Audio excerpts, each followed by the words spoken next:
Hey guys, how is it going? So tonight we're doing something a little different from the normal stream. We usually do video games, obviously. It's Twitch. I know this just chatting thing is big with a lot of people, but I've never done it. It's the first time. Figured, what the hell? Let's do it on Bad Music Monday, right?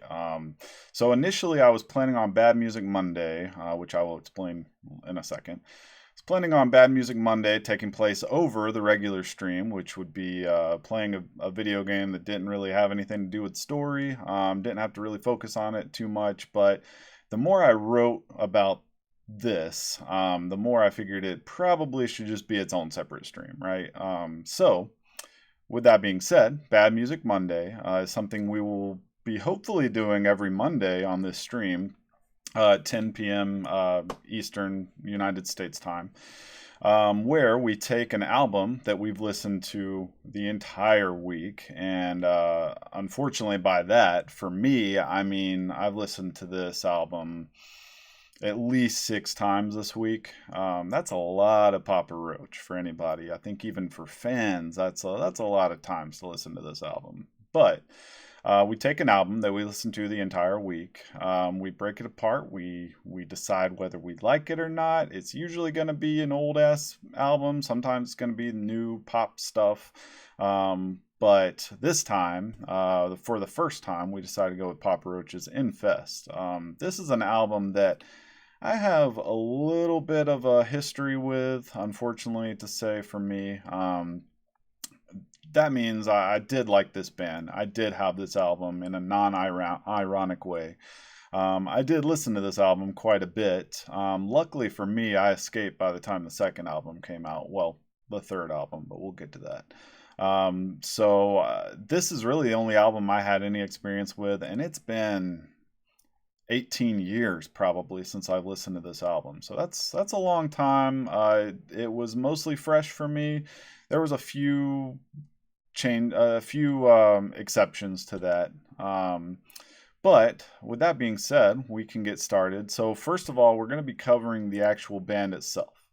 After we cover the band itself, we're going to go over into the album and the lead singer, just to get a little bit of the idea of the history behind the band, why it was formed, why we're stuck with this band even to this day, how the album did, and so on and so forth. So Papa Roach was formed in 1993, at Vacaville High School football field, between Jacoby, the lead singer, and the drummer of the band. I couldn't figure out or find any information on what it means by they met on the Vacaville High School football field. I don't know if they were playing football. I don't know if they were just fucking off there. I don't know if they were cheerleaders. They could have been anything. And us P. Roachers, as we like to call ourselves, us fans of Papa Roach, really deserve answers to this. How did you guys meet? Why did you meet? What caused you guys to meet? So hopefully, if Jacoby's out there, he can shoot me an answer real quick in the chat, and I will be happy to read it to you guys. So they met in 93. They met the rest of the band the same year. They were from a different high school, though. I think it was the bassist and the guitarist. I didn't write any of their names down because it really doesn't matter. Hey, how's it going, Bioxis? Yes, so let me clarify this. So Bioxis asks, the stream title says Papa Roach Infest album is bad. There's nothing wrong with liking any of the albums we cover. It's bad in the sense that it's something I was into. I do not enjoy it now. But there's nothing wrong with liking something, right? Everybody has their own opinions. So this is just my opinion on what Papa Roach's Infest album means to me. So we're going to cover a little bit of the history, so it's not going to be all bad for you guys that are actual fans. But that being said, I apologize. Oh, thanks for the follow. I appreciate that, Shiners. So, after they met, so we were last talking about the band meeting in 93. So they entered the school's talent show. They played Jimi Hendrix's Fire. They lost. No, we are not playing music, Shiners. We are going to play clips, but we're mostly doing a breakdown of Papa Roach's Infest album. Sorry about that. So it was named after they were named after the nickname of Jacoby's step grandfather, Howard William Roach, who later killed himself, unfortunately, in 2006 from a terminal illness after he discovered he had a terminal illness. Their early tours were with acts such as Powerman 5000, Incubus. There was Snot, which was a very short lived band where the lead singer passed away in a car crash, unfortunately. And Head PE, which to me makes sense because um, they sound like an exact copy of Head P, honestly. If I'm being honest, I think Head P it was around the mid '90s. At least they were big mid '90s. So Warner Brothers turned down a demo that was pitched to them, which included Infest, it included Last Resort, Dead Cell, and Broken Home. And DreamWorks scooped in and picked them up to create Infest the album. So Infest the album was the second album of the band. First album was, I don't remember the name of this album. It was an independent release. I've never heard it myself. It had a lot of the songs that are on Infest from what I know of. Yeah, no problem. You like to hear different opinions, although you like this album. I really like Last Resort is, in my opinion, best song in this album. So, obviously, Last Resort is a big song, and we will cover the song by song as well. So, right now, we're doing a breakdown of the band, the album, and then the artist, Jacoby Shaddix, which we will not call him Jacoby the entire stream.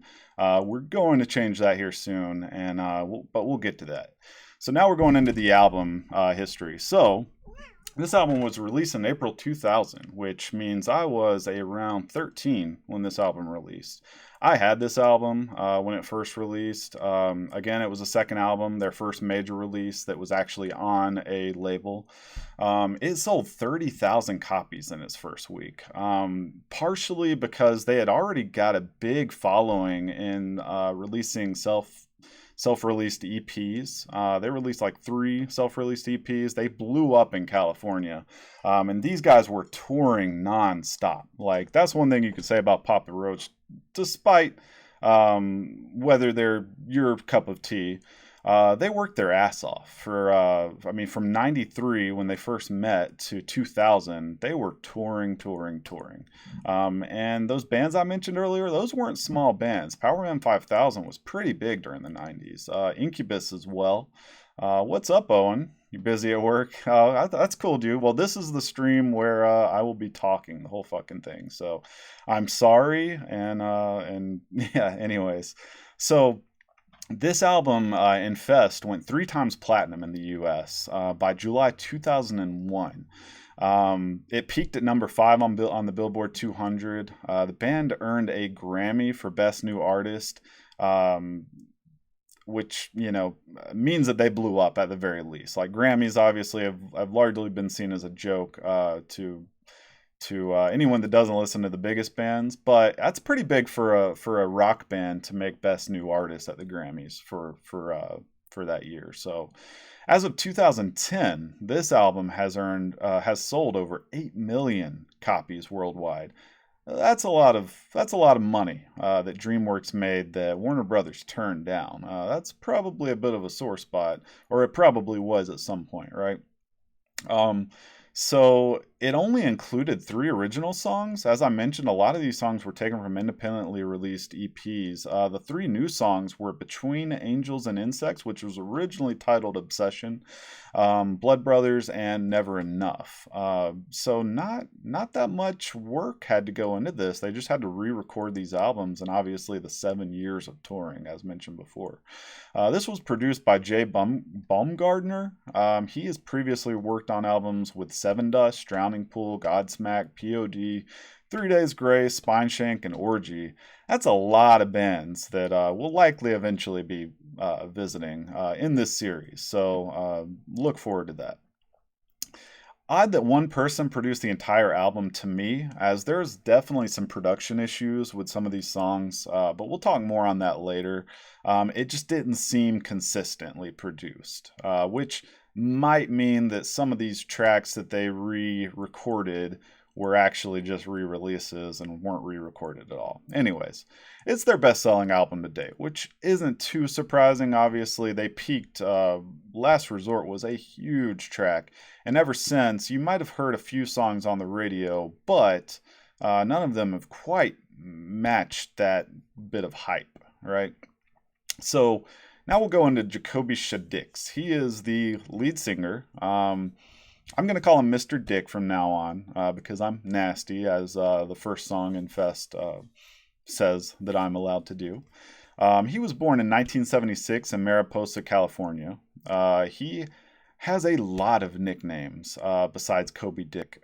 He's got Johnny Vodka, Jacobo and Sanico, Dakota Gold. His middle name's Dakota, but still, where's that one come from? Who knows? He's the co-owner of a clothing line, Lovers Are Lunatics, which is focused on representing the rock community and their creative vision.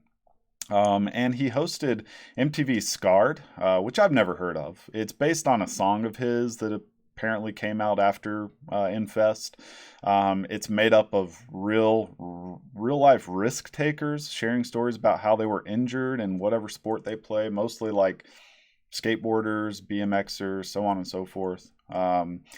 Pass. That doesn't sound interesting to me. But anyways, it was titled after a song called, I think, Scars. But anyways, I haven't heard that song. Haven't seen that show. So moving on. He also performed in a band called Fight the Sky between 2002 2004 under yet another nickname, John Doe. Very original. This was, the fifth or sixth nickname that this guy has? Anyways, just stick with one, man. This band was to release its album, Seven Deadly Sins, under P. Roach's very own label. It had not been heard of since. Which begs a question. If John Doe, a.k.a. Kobe Dick, a.k.a. Johnny Vodka, a.k.a. Dakota Gold, the Dakota Gold, Jesus, decides the songs are not worthy of seeing the light of day, how bad could they be?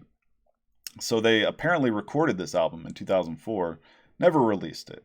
But he has been sober since 2012, so good for him. He's a devoted Christian. I think he's a found-again Christian. I think he turned to God when he was trying to get off of the alcohol, trying to sober up. So whatever it takes to make that happen, I'm happy for Mr. Dick. So that being said, we can now move into the songs, song by song. And I'm going to play a little bit of a clip just so you guys know what song we're talking about. But I'm going to mute my mic so you guys don't hear it on my end. So bear with me here 1 second.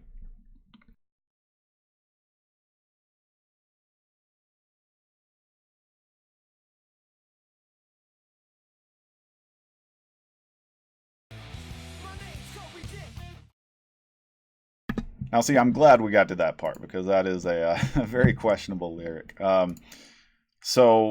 Infest, to me, this is a definition of a nothing song. It's solely about P. Roach's intent to rock our faces off and nothing more.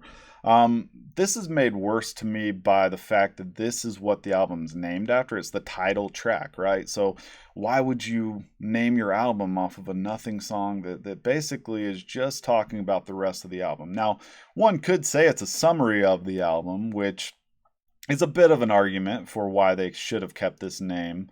But generally, I'm just not interested in music that talks about how great it is, self-referential music even if it is great. It's worse, obviously, when that music is not great. One of the funniest and dumbest opening lines, somebody brought it up in the Discord, "My name's Kobe Dick, Mr. Dick if you're nasty." Now, that doesn't sound as bad, knowing that that is a nickname that he has, right? But I was looking at Genius Lyrics, and I found something that was pretty fucking funny.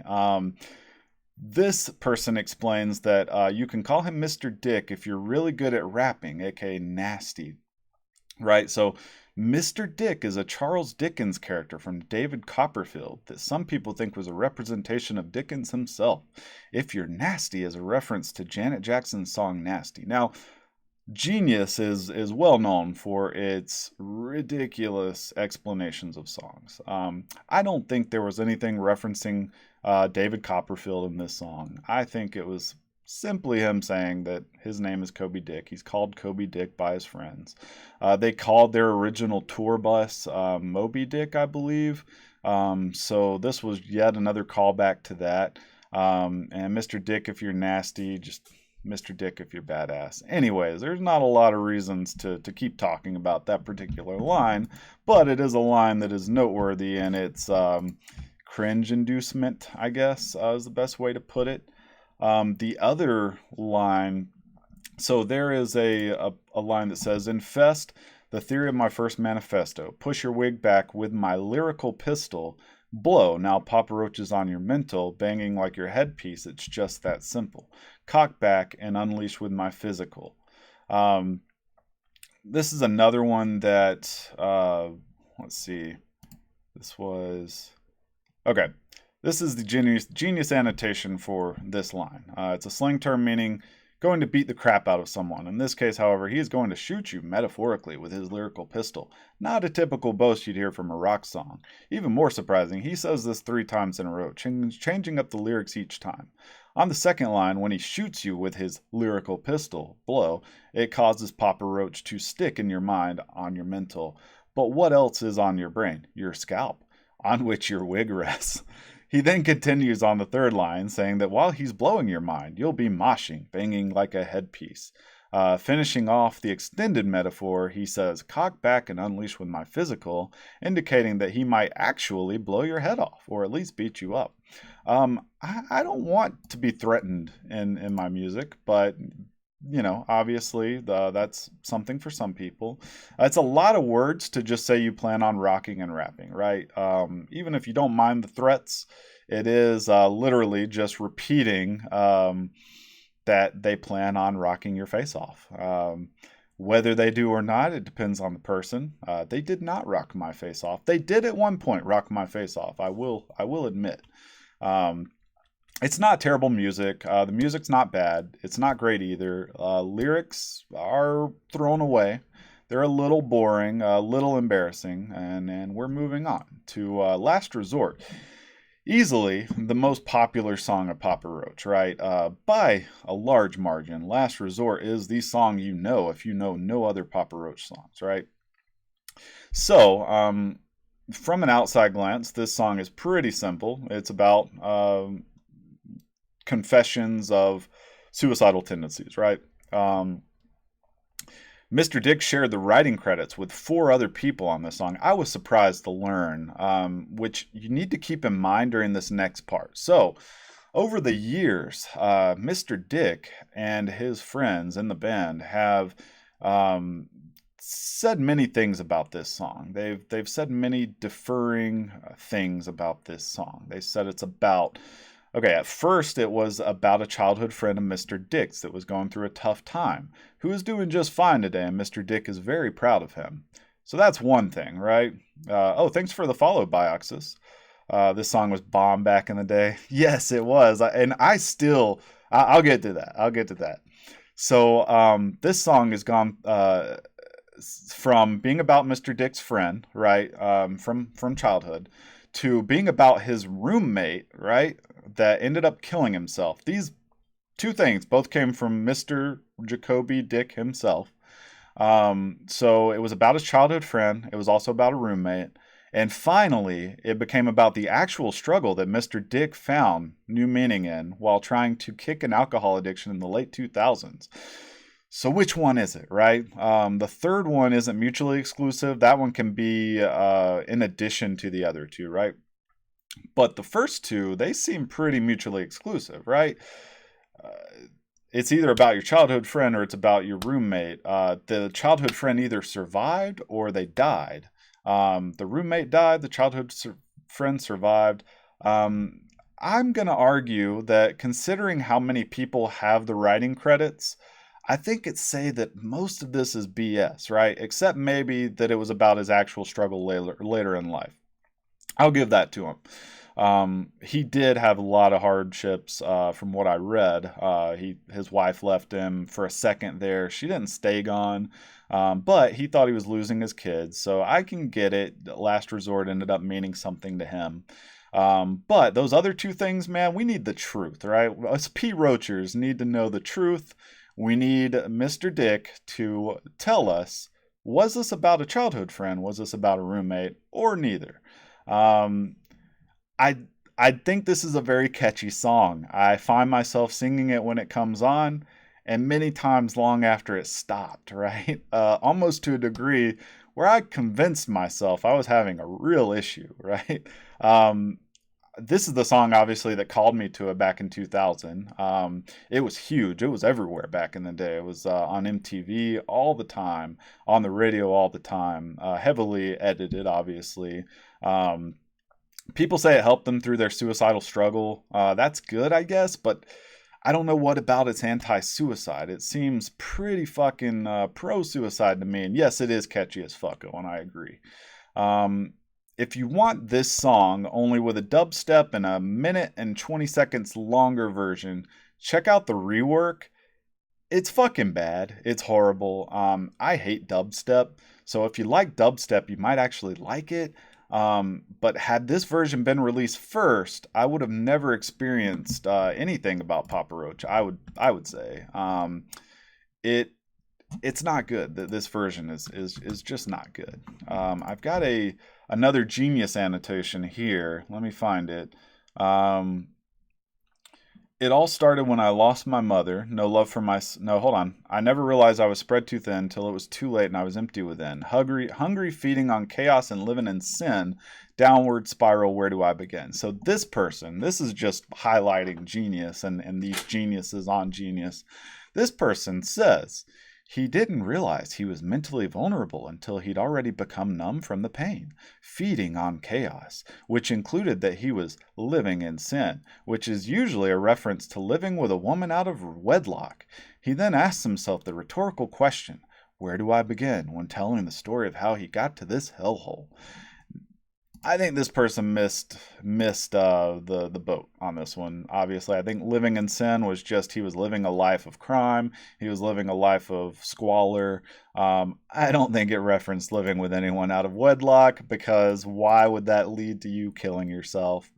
Anyways, not a bad song. It's catchy. It's really fucking catchy. If that's how you judge good songs, then this one's a fucking fantastic song.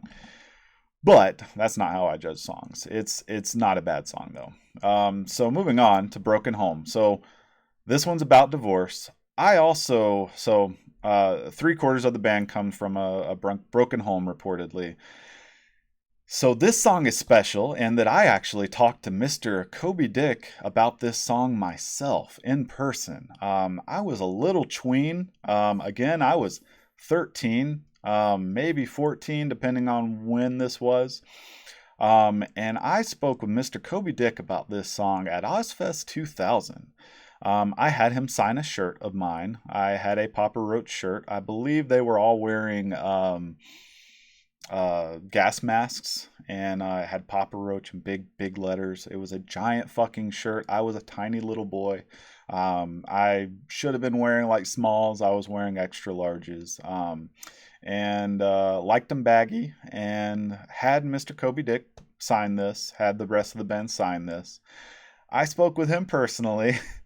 I came from a broken home as well, right? I had parents that divorced when I was 7. I spoke with Mr. Kobe Dick, and I told him, your song Broken Home really speaks to me. It makes me feel not so alone. Which is exactly what Mr. Kobe Dick was waiting to hear from his fans. He definitely did not only hear that from me, he heard it from a lot of people. But that is a very specific memory I have of meeting Papa Roach at Ozfest 2000. Which is pretty crazy. They were playing the main stage of Ozfest 2000, and that was the same year that this album released. So that shows how big they blew up. So not much to talk about with this song. A 24-year-old whining about his mommy and daddy divorcing when he was much younger. That's not completely fair. He was probably writing it for younger listeners, right? They were probably knowing that their audience was going to be a lot of small, young children, right? So this one might resonate a lot with us youngins. It definitely at least did enough for me to tell him this. So take from that what you will. It kind of reminds me of Silverchair for some reason, the band Silverchair. Um, whether you know who Silverchair is or not. It also feels like a much worse version of The Kids Aren't All Right by The Offspring when he realizes that his father was treated the same way by his own father. The Offspring's The Kids Aren't All Right came out the year before. It was a huge fucking song. So it stands to reason Kobe would have heard some of these lyrics, but that being said, Broken Home was recorded much earlier too, so it's not really fair. What's going on, Grog? How's it going, dude? Um, so, anyways, moving on from Broken Home. Not a terrible song. It's like I said, not much to talk about. It's you again. It's probably the second biggest Papa Roach song. I know the opening anytime I hear it, and honestly, if I hear it on the radio, it could be worse, right? There could be a lot worse bands that are playing than Broken Home by Papa Roach. So this next one is Dead Cell, which is one of the. Anyways, so here's a genius annotation that I got from this one. Seizing this opportunity to speak, you didn't say nothing but turn your fucking cheek. So this is another one where I'm just bringing up the genius annotation and how bad they misread the song to me.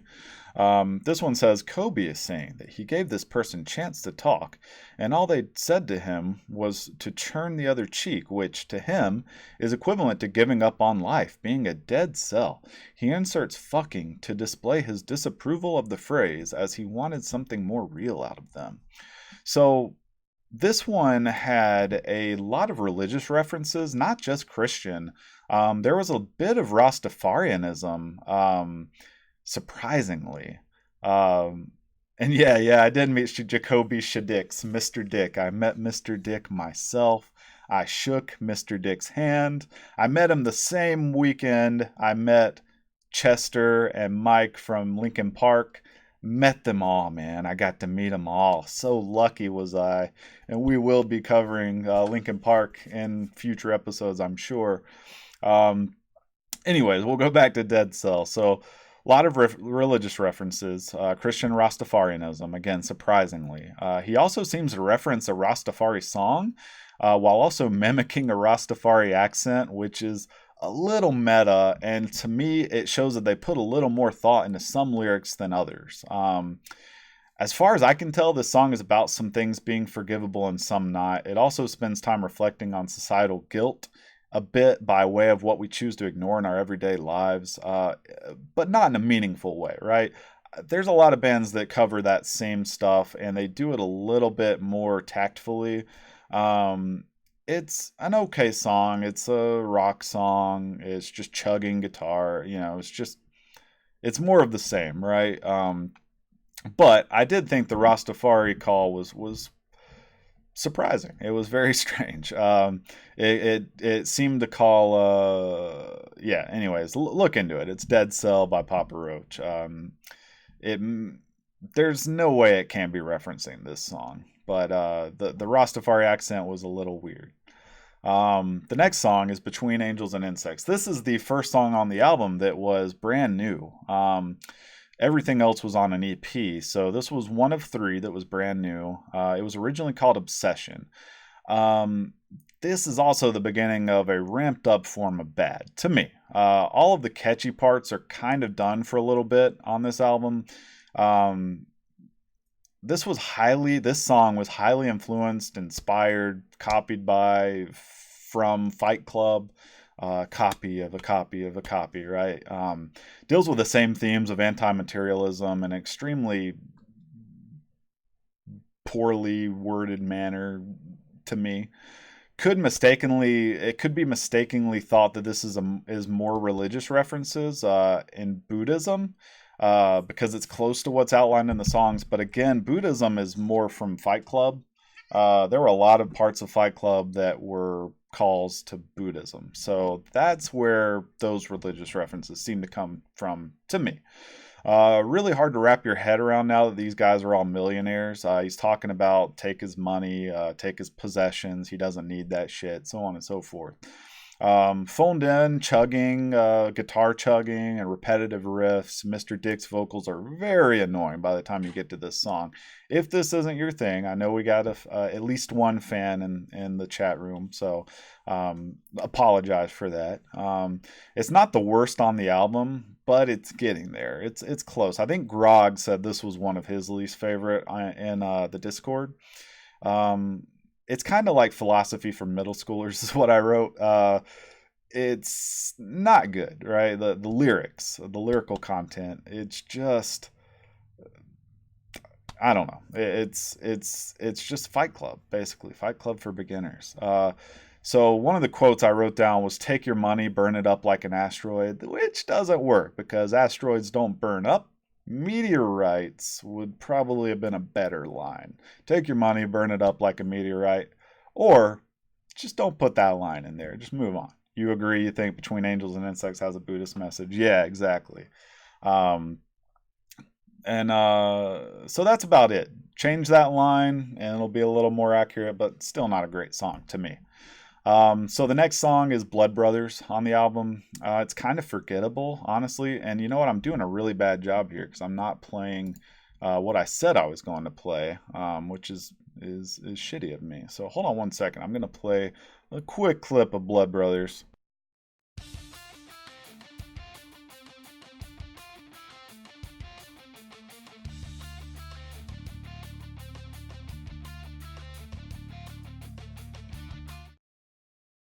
And that's all you get. 10 seconds. 10 seconds is all you get. So again, kind of forgettable. I kind of forget this album or this song exists. Watch, one of the lyrics I wrote down was watch your back because the next man is coming and you don't know if the next man is dumbin'. Survival of the fittest, what it is. I got your back, you got my back, and that's the biz. Apart from that second line, which is the next man is dumbin', which makes no fucking sense. It's Dumbin. This song is basically about having each other's backs, being blood brothers, taking care of each other, you know, fighting the people that your brother needs to fight or whatever. It's just, you know, just kind of one of those songs. Quest for desires like possessions bring us closer to insects, farther from angels. In other words, desires take us away from the path. Exactly. Yeah, that's to the previous song, Between Angels and Insects. Yeah. Which again, I think they got a lot of that from Fight Club.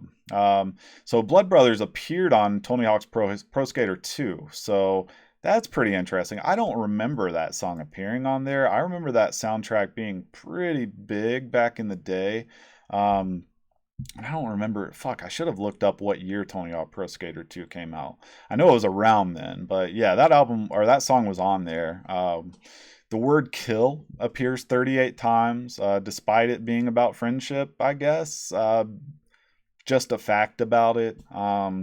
That's the second of 3 songs that were new to this album. So that's the second of 3 songs that they decided they were happy with. They were going to add it to their previous songs, and they were going to make a damn good album out of it. The next song, Revenge. This is my most hated song. Timeless lyrics, yeah, exactly. This was my most hated song. The opening lyric supposedly references an old independently released song. It's a battered woman song. If you heard one battered woman song, you've heard them all. They're all about how, you know, she was beaten, broken. A lot of them end up with her killing whoever's battering her. Some of them end up with her dying. This one ends with her killing the man. Surprise, surprise. It's been done much better and with more tact again. By this point, it's obvious the song's Infest was promising us a really just story after story of depraved situations told in a manner in which, I don't know, makes an okay story, I guess.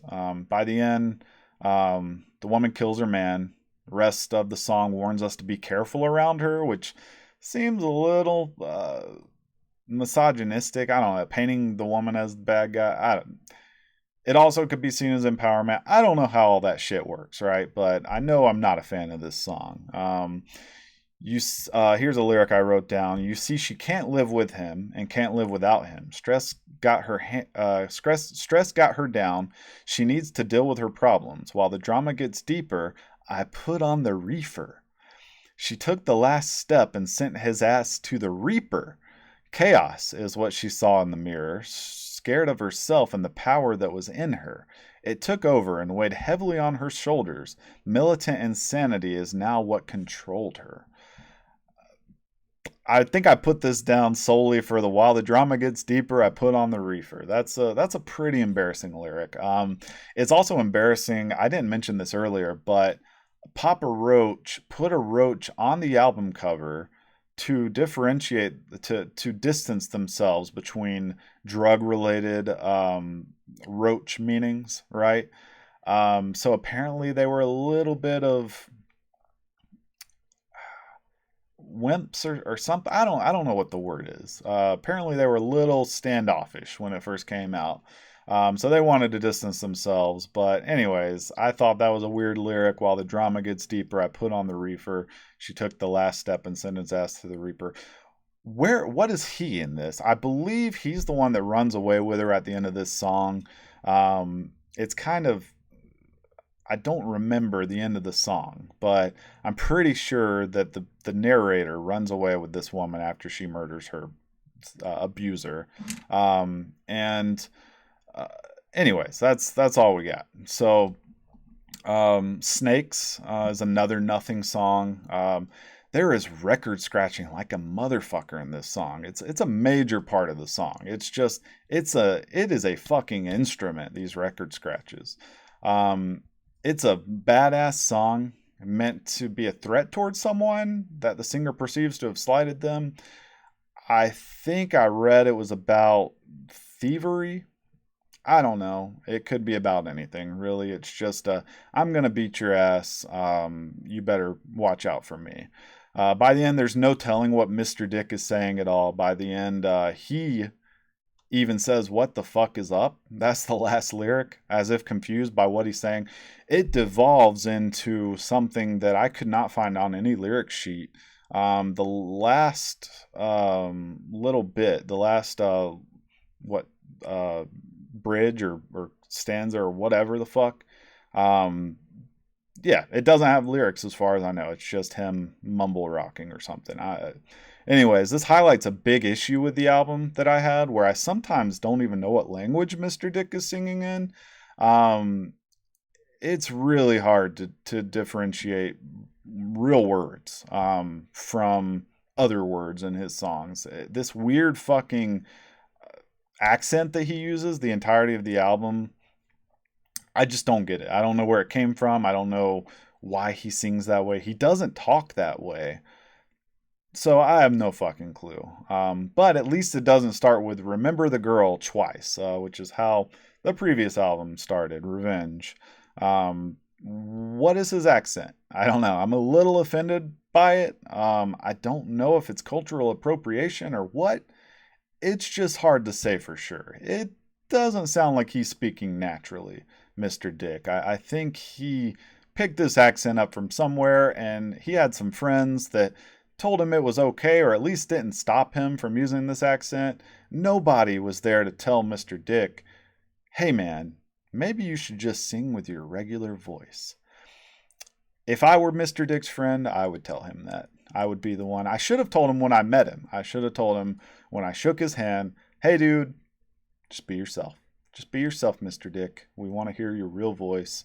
You don't have to talk this way. You don't have to talk like head PE." Oh, my wife is in the chat. Hello, Emily.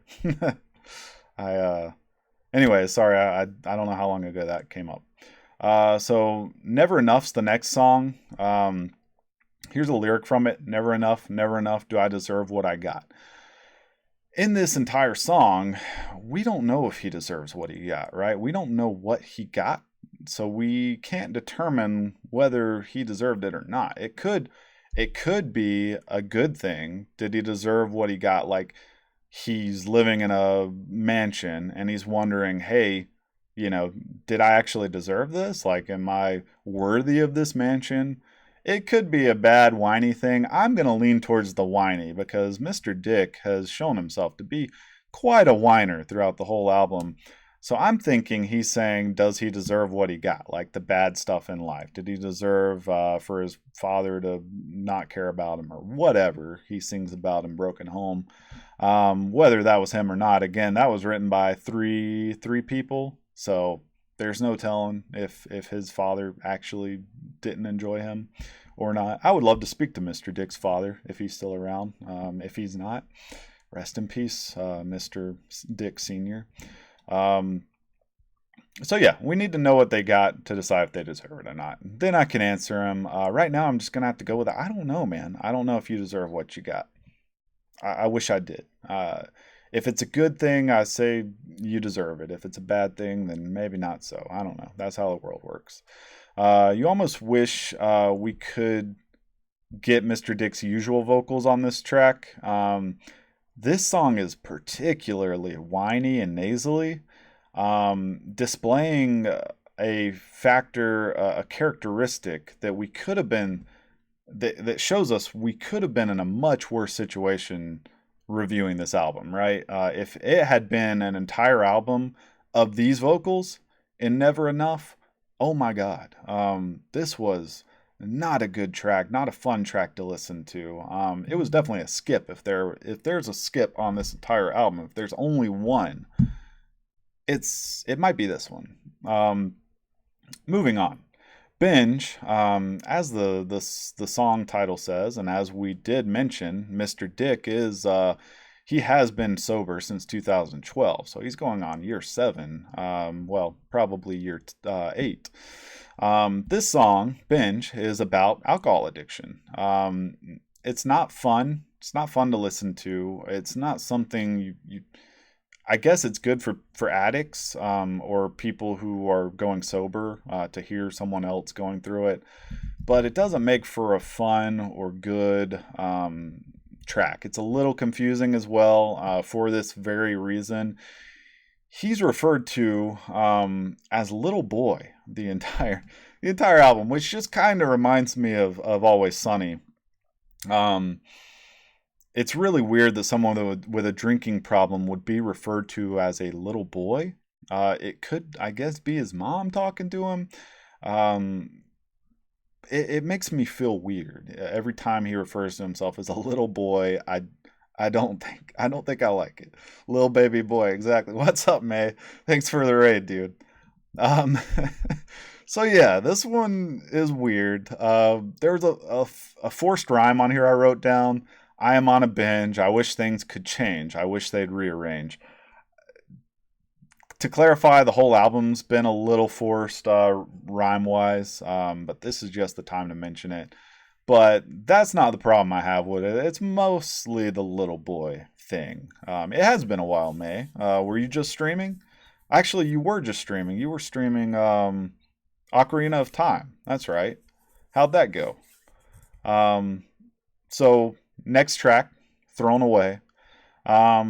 This one is actually a double track. It's Thrown Away and Tightrope. I put 11.5 for Tightrope. Thrown Away is 11. It went pretty good. Awesome.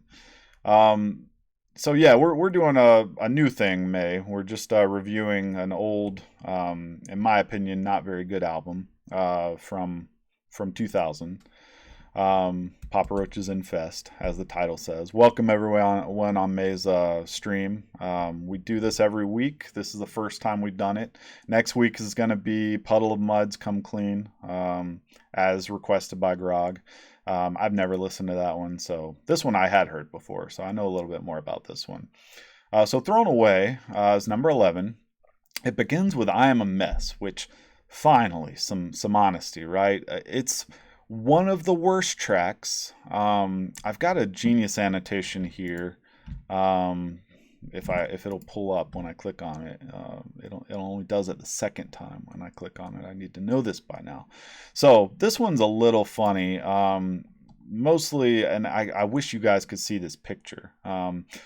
Fuck what you heard. It's about what I seen. I seen it happen. Backhand brand to face smacking. This person says, fuck what you heard about Jacoby's life. He's seen people get backhanded so hard it leaves a huge red mark on their face.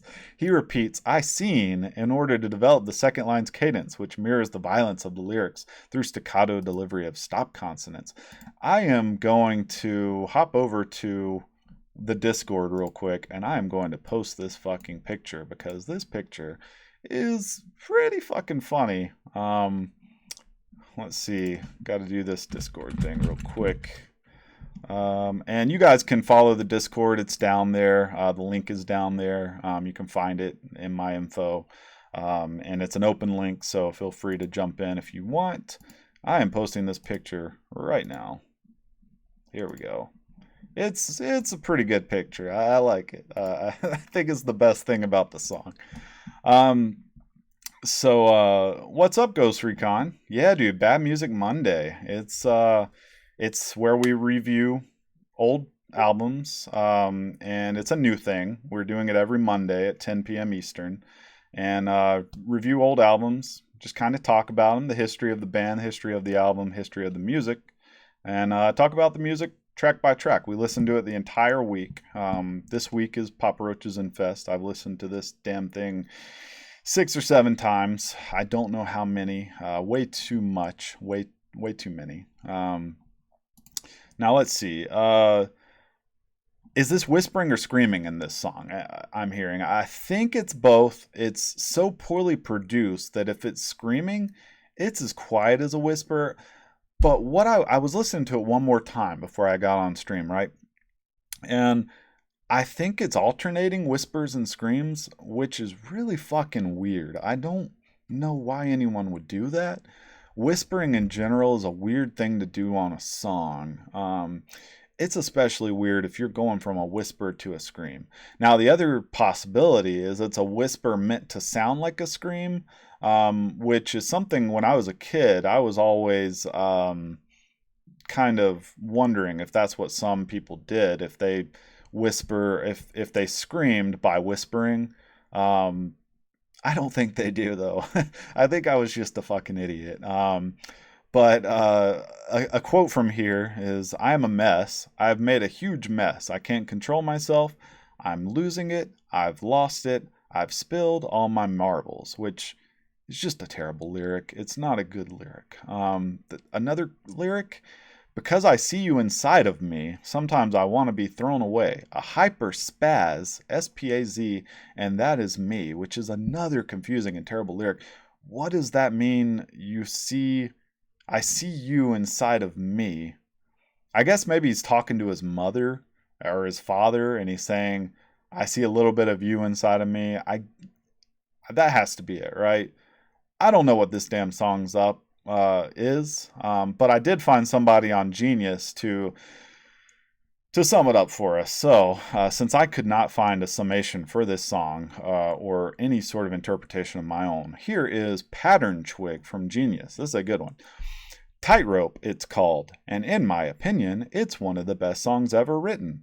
It's melodic, and the list licks aptly describe the emptiness, cruelty, and narcissism that seem to rule our society. I don't know about that, but we'll go with it. That's fine. Next song. You've never listened to Papa Roach casually, but you've heard of them before. Yeah, May, you're like early 20s, right? This band got really big around 2000 with this album, and the song in particular, Last Resort, as we've discussed earlier on in this stream. And the VOD will be up. I'll probably put this over on YouTube eventually as well. So the next song is Tightrope, and we're almost at the end, guys. So we're at 11.5 out of 12 songs. Well, 13 if you count the live album. I've only got a little bit to say about the live song. Sorry, not live album. Dead Cell, the live version. So Tightrope is a super weird song. It's a reggae version of an old song of theirs from what I've read. And it's not a terrible song compared to the rest of the album. I really would much prefer an album that sounds like this. The lyrics are still a little shitty. For instance, "We are the future, the 21st century dyslexic, glue sniffing cyber sluts." What is that doing in any lyric ever? And again, the accent is a little troubling. He's doing kind of another reggae accent, which is fucking weird, man. Coming from a white dude from Cali, the man is not speaking naturally, to say the least. But it's probably the best song or one of the best songs on the album to me. I know it was my favorite back in the day, as pretty much with me, I clung to any song that didn't sound like the band that I was currently listening to. I didn't take the cue that I just shouldn't be listening to that music until much later. But anytime a metal or a pop metal or a new metal or whatever album did something a little different, I seemed to gravitate towards that song more than the others, which should have been a sign, but it wasn't. But yeah, it's overall it's not a bad song. If they all sounded like this, we probably wouldn't be doing Bad Music Monday on Papa Roach. But yeah, moving on. Legacy, the closing track. I'd argue this is tied with Tightrope for the best songs of the album. Better by degrees, at least. They're two of the high points of the album. We had well, Infest, which was, again, a nothing song to me. Last Resort, which was a pretty good song. Funny enough, I think the line progression backwards is "This where we are heading is actually pretty apt for the current climate." And yeah, exactly. So definitely one of the high points of the album. Again, the lyrics are a little poorly written. But the way the song comes together seems to work decently for me. And you might find yourself singing along to the chorus with Mr. Dick. "I was here from the start, and I'll be here in the end." It's a fucking power ballad, I guess. And it's catchy. It's not good. But it's exciting. It does excite me towards the end. It might also be because I've conditioned myself, and now the very last track of the album like gets me excited, gets me pumped up. I'm like, oh fuck yeah, I get to listen to something else. But it's either way, you might find yourself singing along to it, or at least humming along to it. It follows the tradition of bands like this putting out pretty banging ballads for the last track of their albums. Atreyu comes to mind, although I think Atreyu is a better band. I think they're definitely a lot harder. But Atreyu ended every one of their albums with pretty fucking phenomenal closing songs, at least their first three albums. You recommend doing this? Oh, we're going to do it every Monday, May. There's a separate channel in Discord that you can put any recommendations in. But yeah, man, thanks for the raid, and thanks for hanging out, dude. We'll see you next time. So, yeah, anyways, Atreyu used to do that all the time. They put out a really badass song. There was a lot of hardcore bands that did that, a lot of hardcore metal bands. The lyrics kind of call out to differences between what the powerful worry about on a daily basis and what everyone else has to worry about. An instance of this is the first lyric: "Dead president, fuck the president, Masons strive for power while I work to save my residents." Not a bad lyric, to be honest, man. But then it's followed closely by "I know what evil is, and evil can suck my dick," which kind of ruins it. But so don't be too impressed by that earlier lyric. But it really isn't a bad lyric. I think it's well put together. And again, there's more Christian references, which is weird. I don't think Mr. Dick was super religious at the point that this album came out in. I could be wrong, but I think he found God again when he went sober in 2012. Overall, this is a song that tries its hardest to pump you up right before the end of the album, for whatever sense that makes. It may or may not succeed depending on who you are. So that's pretty much all of them. There was a live track in the version that I listened to of Dead Cell. I did listen to that version while listening through this album. And besides the very beginning, there's a few things he says to the crowd. First of all, he repeats that line earlier, the one about losing his marbles. Where the fuck was that? Hold on, I'm trying to track it down. Here it is. I'm losing it. I've lost it. I've spilled all of my marbles. He says that at the very beginning of this live track, and he makes a fucking weird noise, which whatever. And then he asks the crowd if y'all got that demo, that last resort and that dead cell. Do y'all know what hardcore is? When I put my hands up, y'all put your hands up like pow. And it's pretty funny, man. I would recommend listening to that opening thing. The pow reminded me of a very specific scene in American History X where Derek was talking to his cellmate or his no, it was his workmate, and he was talking about banging his girl when he got out of prison, and he was like, "It's that pa-pow, pa-pow, pa-pow," and he says it exactly like that in this live track. I don't know why, but that popped up in my head. Other than that, the song sounds very good live. It's, if that's your type of song, they do a good job with it. I don't remember when I saw him live how they were. I just remember meeting him. Same thing with, all the other bands really that I saw and met over the years. There will be a lot of revelations on Bad Music Monday for bands that I've met and people I've met and shit like that. So stay tuned for that.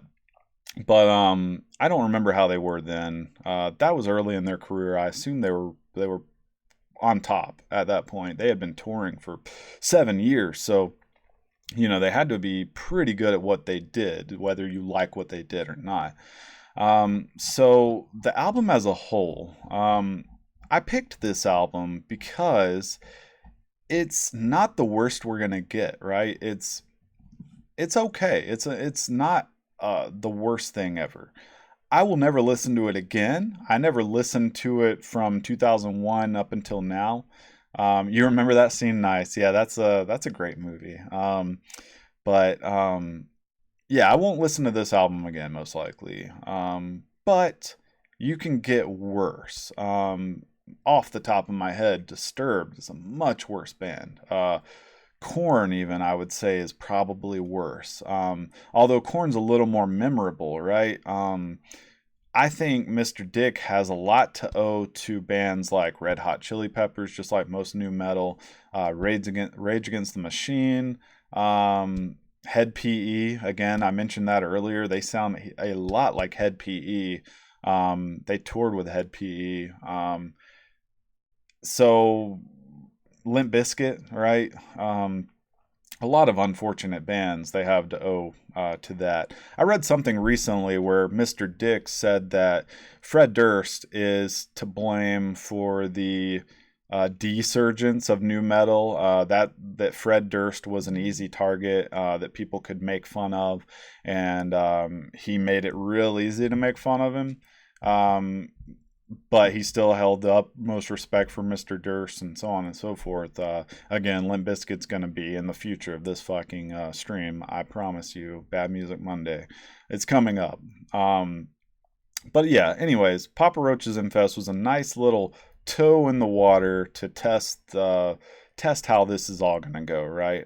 I really enjoyed doing this. I really enjoyed researching. I couldn't find a lot about Mr. Dick. And again, I think there's been a lot of shade thrown about him. But again, I found it really easy. I left all my notes at work today about this that I've been saving up all week. So I had to write all these from scratch when I got home from work. So I did it in about 3 hours. But I had fun. It was fun. Again, there will be much worse albums that we cover. Next week is going to be Puddle of Muds, Come Clean. That's what it's called, right, Grog? It is Come Clean, I think. I've never listened to that album. But overall, Papa Roach, they're still around today. They're still putting music out. They're still actually pretty big. I think Spotify had them at 7 million listens a month. which is pretty fucking huge for a band that you never hear of anymore, right? Now, one thing I will say, they've kind of shown how prone they are to adapting other people's influences, because they no longer do this new metal thing. They kind of went into a rock phase, they kind of went into a dubstep electronic phase, and now they're trying to come back to more of this type of music from what I read, um, which to me just shows there's no goal for your band. Um, a few years after this, I want to say in 2005, Mr. Dick said that the rapping was gone because he basically grew out of the rapping. He didn't like what rapping meant in society and so on and so forth. So he threw that out. I don't know how he sounds now. I hope he did away with that weird fucking accent in addition to the rapping. Um, but anyways, I'm not going to dive into it. If you guys want to dive into it, feel free. If you have any information at all, feel free to join the Discord. We're going to be doing this every week, every Monday. So I'm going to give the album out every Monday. We're going to have an entire week to listen to it as many times as we can stand. And then we're going to discuss the following Monday. So again, this Monday is Puddled Mud, Come Clean. Completely new album to me. I listened to the radio songs, probably. I heard them. I remember, if I remember correctly, I remember the music video had the lead singer, and he had a hearing aid or something. And I remember making a joke about not being able to hear his own shitty music. That's all I remember about Puddle of Mud. So that doesn't set a great tone. But overall, I give Papa Roach's Infest on the shit scale, right? The shit scale is 5 shits for the worst shit, 1 shit for okay shit, not the worst shit. So on a scale of 1 to 5 shits on the shit scale, we're gonna go with 2 shits. Papa Roach is 2 shits. It's not over that hump of bad shit. It's just dipping its toe in shit, right? So it's kind of like your knee covered in shit, like up to your knee, right? There's a lot more shit to wade through. And hopefully Puddle of Mud's a step in the right direction. Hopefully we can get a 1 shit out of it, but I don't know. I don't know what to expect. So anyways, that is Bad Music Monday. Guys, this is brand new for me. So I'm not used to talking into the camera. Tell me if that creeps you out. If this creeps you out, this line of sight that I have with you guys. If you want me to not break this line of sight, if you just want me to stare into your soul, also tell me that. If you want me to blink more or blink less, mention it. Come to the Discord. Let me know. We have a separate channel for Bad Music Monday. Any suggestions, any ideas for improvement, any complaints, let me know. This is all brand new to me, so I am totally open to you guys' advice. Trying to make this more entertaining, better, more informative, less informative if that's what you want, but I really like the information. And yeah, so on and so forth.